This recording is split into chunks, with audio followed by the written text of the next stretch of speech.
बड़ी खबर, ईरान युद्ध पर अमेरिकी राष्ट्रपति का बड़ा दावा। अमेरिकी राष्ट्रपति ने कहा कि ईरान युद्ध हमारी यहां पर जीत हुई है। युद्ध के पहले घंटे में ही सब कुछ हमने खत्म कर दिया था।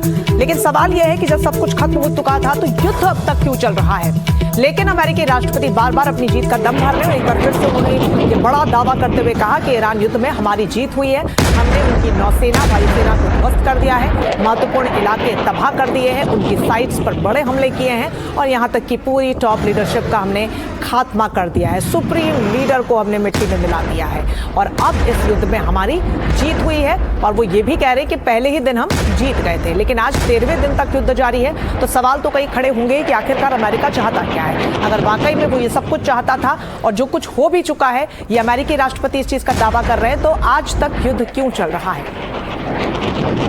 Take decisive action to stop the threat posed by the terrorist regime in Iran with Operation Epic Fury. Is that a great name? Well, it's only good if you win. You know, you can only do. And we've won. Let me tell you, we've won. You know, you never like to say too early you won. We won. We won the bet. In the first hour, it was over. तो लगातार हो रहे हमलों के बीच IDF ने Hezbollah को निशाना बनाया और यहां जबरदस्त हमला किया है। 30 मिनट में 10 ठिकानों को तबाह किया।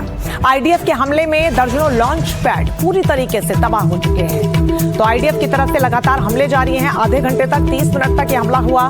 10 ठिकानों पर हमला किया गया। तस्वीरें इस वक्त हम आपको दिखा रहे हैं, ये सैटेलाइट तस्वीरें कि कैसे आईडीएफ के हमले में दर्जनों लॉन्च पैड तबाह हो गए हैं। तो हिजबुल्लाह को पूरी तरीके से खत्म करने की कसम के साथ इजराइल डटा हुआ है।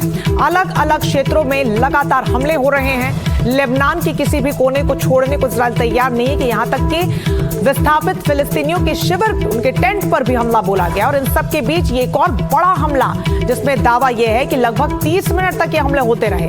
10 ठिकानों को इसके अंतर्गत निशाना बनाया गया और आईडीएफ के दावे के अनुसार हमले में दर्जनों लॉन्च पैड हिजबुल्लाह के तबाह कर दिए गए हैं।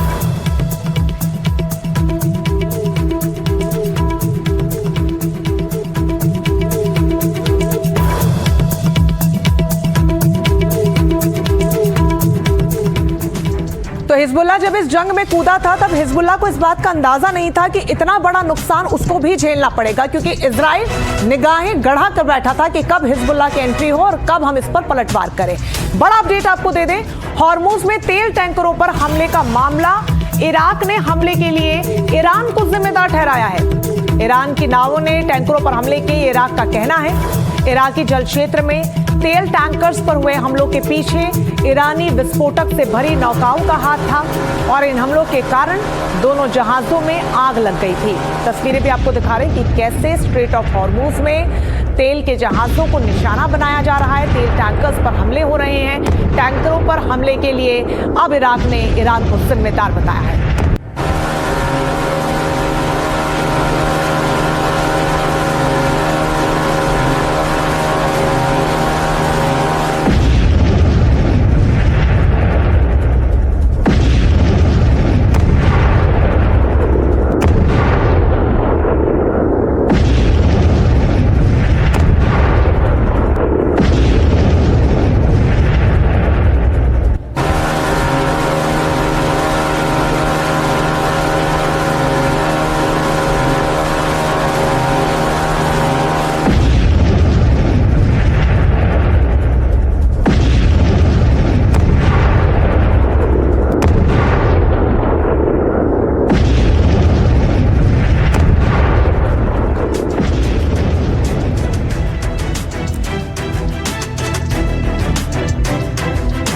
तो ईरान कह चुका है कि वो एक के बाद एक घातक हथियार निकालेगा।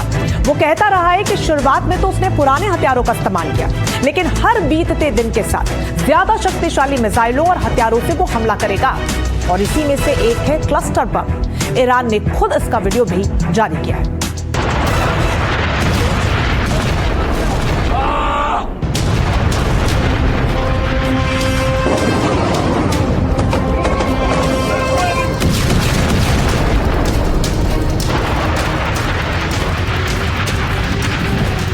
ईरान का घातक वार।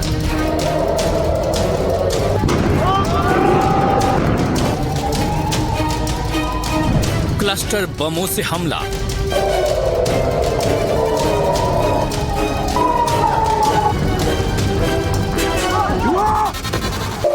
ये तस्वीरें ईरान ने जारी की हैं।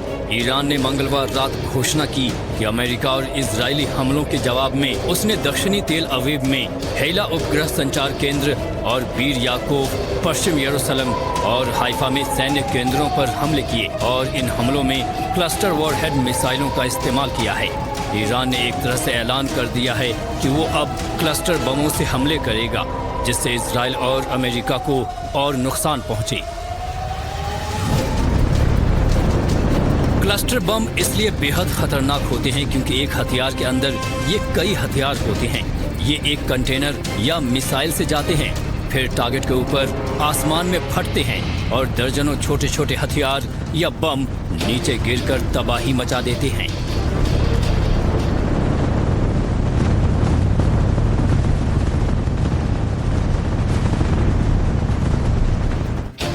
क्लस्टर हथियार या बम को एयरक्राफ्ट, आर्टिलरी और मिसाइल से दागा जा सकता है। क्लस्टर बम एक ऐसा हथियार है जो हवा में फटकर दर्जनों या सैकड़ों छोटे छोटे बमों यानी सबम्यूनिशंस को बिखेर देता है। ये 10 किलोमीटर तक फैल सकते हैं। एयर डिफेंस सिस्टम मिसाइलों, एयरक्राफ्ट और यहाँ तक कि ड्रोन से भी निपट सकता है। लेकिन क्लस्टर हथियार बेहद मुसीबत पैदा करते हैं क्योंकि ये कई हिस्सों में टूट जाते हैं और उनकी संख्या बहुत ज्यादा होती है। एक बार गिरने के बाद भी इनका खतरा बना रहता है क्योंकि गिरने के बाद फूटते नहीं तो लैंड माइंस जैसे बन जाते हैं जो अक्सर छूने से फट सकते हैं। बताया जा रहा है कि ईरान ने क्लस्टर हथियारों का एक जखीरा बना लिया है। इजरायल आरोप लगा रहा है कि ईरान मौजूदा जंग में पहले दिन से ही क्लस्टर बमों का इस्तेमाल कर रहा है। जानकारी के मुताबिक खुर्रम शहर फोर्ट, सज्जील 2, इमाद और गद्र जैसी ईरानी मिसाइलें क्लस्टर वॉरहेड ले जा सकती हैं। इनमें 50 से 80 सबम्यूनिशंस तक फिट हो जाते हैं। ये हथियार अंधाधुंध गिरते हैं। इनकी चपेट में कोई भी आ सकता है क्योंकि ये फूटने के बाद कंट्रोल में नहीं रहते, इसीलिए इनका इस्तेमाल बेहद खतरनाक माना जाता है। क्लस्टर हथियारों पर 2008 का कन्वेंशन इनके निर्माण, इस्तेमाल, ट्रांसफर और जमा करने पर रोक लगाता है। 120 से ज्यादा देश क्लस्टर हथियार पर कन्वेंशन में शामिल हो गए हैं, लेकिन ह्यूमन राइट्स वॉच के मुताबिक अमेरिका, इजराइल, रूस, पाकिस्तान, चीन, ईरान जैसे देशों ने कन्वेंशन पर साइन नहीं किए हैं। Bureau report, NDTV India.